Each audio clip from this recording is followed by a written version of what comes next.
Hey guys, welcome to the sewing tutorial on how to sew this sports bra. When it comes to printing the sewing pattern, make sure that you're printing at the actual size and the document and your page size are lined up. Once everything is printed, these are the sheets that you will receive.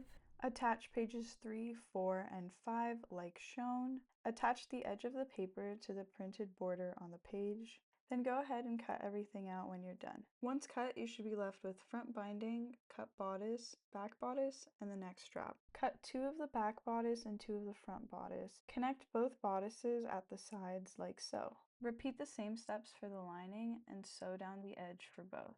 When you've completed sewing, take the side seam of the garment and fold it towards the back of the bra. Then take the lining and the outside main fabric and pin them together right side out.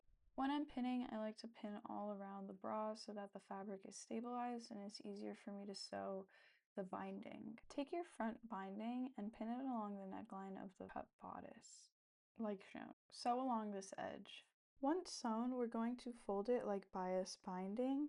If you don't know what that is, it's pretty much you fold your fabric in half and then you fold it in half again over itself. This gives you a clean finish on both the inside and the outside. Sew along this edge. I'm personally using a cover stitch, but a zigzag stitch will work too. Now it's time for the neck strap. If you personally don't have fabric that is long enough, like I didn't, then you can just cut 2 straps and sew them down the middle, like so. Connect your neck strap to the bra, starting from the back center of the bra, and work your way up with tension.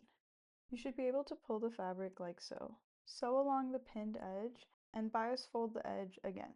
You want to fold the entire strap, even the sections that aren't connected to the bra. Then again, cover stitch or zigzag stitch. For the bottom of the bra, you want to take a piece of elastic, go around your under bust with a little bit of tension and see what that measurement is. Cut your elastic to that length and start pinning it to the bottom of your bra. While pinning elastic, make sure that you're keeping the tension even throughout the item. Now sew the elastic to the bra and then you're done. For the edges of the halter neck, I like to just tie a knot and I like to cover stitch the elastic to the bra as well. Yay, you made it!